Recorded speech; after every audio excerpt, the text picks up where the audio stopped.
Doctor Mohammad ইউনূসের নাম 12 বার Epstein ফাইলে উল্লেখিত।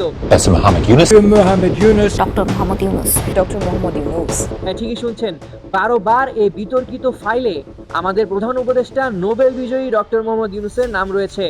তার মানে কি, যে ডক্টর ইউনূসকে আমরা চিনি তার আরেকটি রূপ রয়েছে? ব্যাপারটা কি, আসেন বুঝি। 35 লক্ষ পৃষ্ঠার এই নথিগুলোতে অনেকেরই নাম রয়েছে।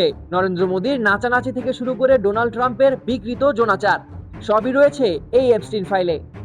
এই বড় বড় নামের মাঝে ডক্টর মোহাম্মদ ইউনূসের নাম না থাকাটাই ছিল অস্বাভাবিক। এই নাম থাকাটা আমার কাছে মনে হচ্ছে স্বাভাবিক। জিনিসটা বোঝার চেষ্টা করেন। 35 লক্ষ পৃষ্ঠা, 10 থেকে 15 বছর কিংবা আরো আগের ইমেল এবং ফাইলপত্র সহ নথিপত্র, ফ্লাইট লগস, কি না আছে এই এপস্টিন ফাইলে। সেখানে ডক্টর মোহাম্মদ ইউনূসের মতো একজনের নাম থাকবে না, তা কতটা স্বাভাবিক। কিন্তু কিভাবে রয়েছে সেটা গুরুত্বপূর্ণ বিষয়। আসুন দেখে নেই কারোবার কোন কোন জায়গায় কি ভাবে ডক্টর মোহাম্মদ ইউনূসের নাম উল্লেখিত রয়েছে। প্রথম মেনশনটি পাওয়া যায় একটি ইমেইলে, যে ইমেইলটি করা হয় 2010 সালের 27 সেপ্টেম্বরে। জনপ্রিয় কার্টুন দ্য সিম্পসন্স তো আমরা দেখেছি, আর অনেকেই ডক্টর ইউনূসকেও সেখানে দেখেছে। এই ইমেল সে ব্যাপারেই। ইমেলটা পাঠিয়েছে আলসেকেল। কে এই আলসেকেল?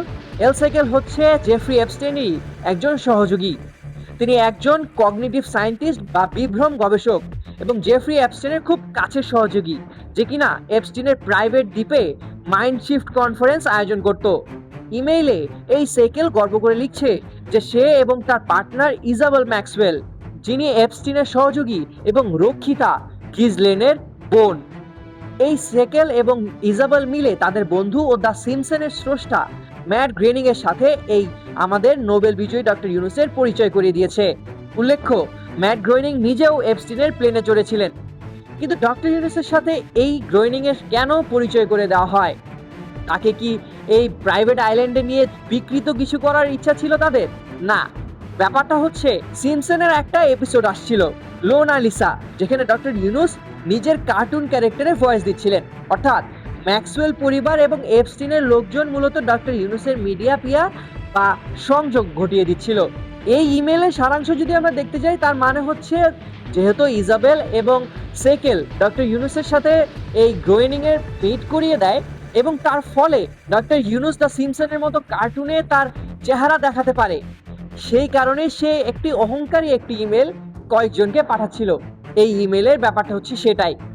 এরপরে কাহিনীটা একটা সিনেমার প্রিমিয়ারের।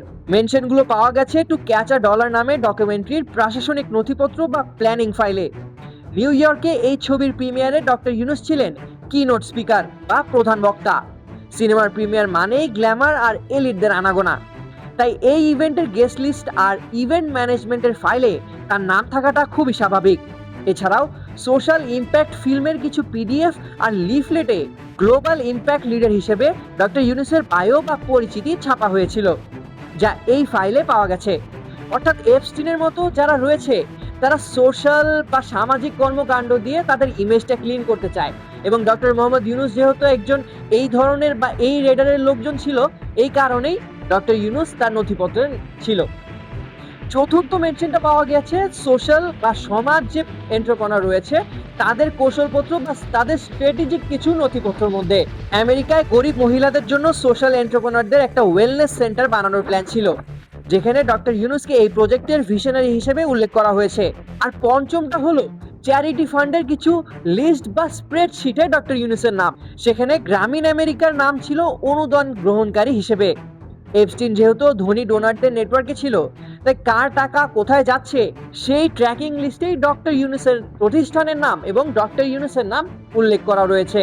ষষ্ঠ ও সপ্তম যে মেনশনগুলো, সেগুলো কোনো ইমেল বা কোনো ব্রশার না, সেগুলো মূলত ছিল নিউজ লেটারে।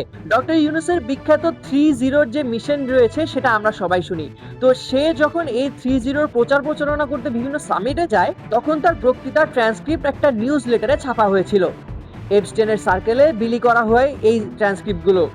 আর ক্লাইমেট বা জিরো কার্বন নিয়ে একটা ফোরামের মিটিং নোটসে তার পরিবেশ বিষয়ক অ্যাডভোকেসির কথা উল্লেখ ছিল, যেটা আগেই বলেছি এপস্টেইন নিজেকে ফিল্যান্থ্রপিস্ট বা সমাজসেবক হিসেবে উপস্থাপন করতে পছন্দ করত।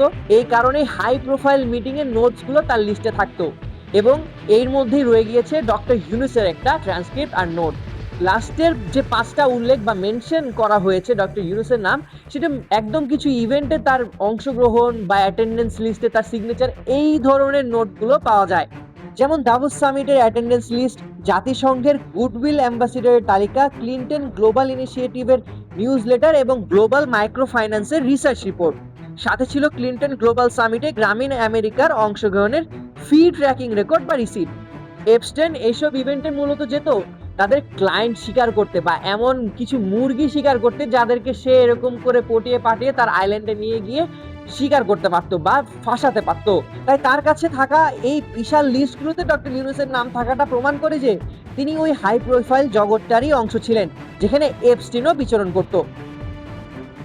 তো মেন কথা হচ্ছে ডক্টর মোহাম্মদ ইউনূসের যে নামগুলো রয়েছে সেগুলোতে কোনোভাবেই প্রমাণ করা যায় না যে তিনি এই সেক্স ট্রাফিকিং, পেডোফিলিয়া বা কোনো ধরনের অপরাধী কর্মকাণ্ডে যুক্ত ছিল।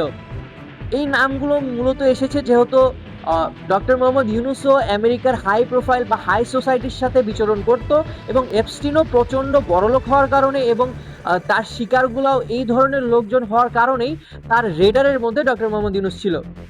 তো ব্যাপারটা বুঝতে পেরেছেন কিনা কমেন্টে জানাবেন।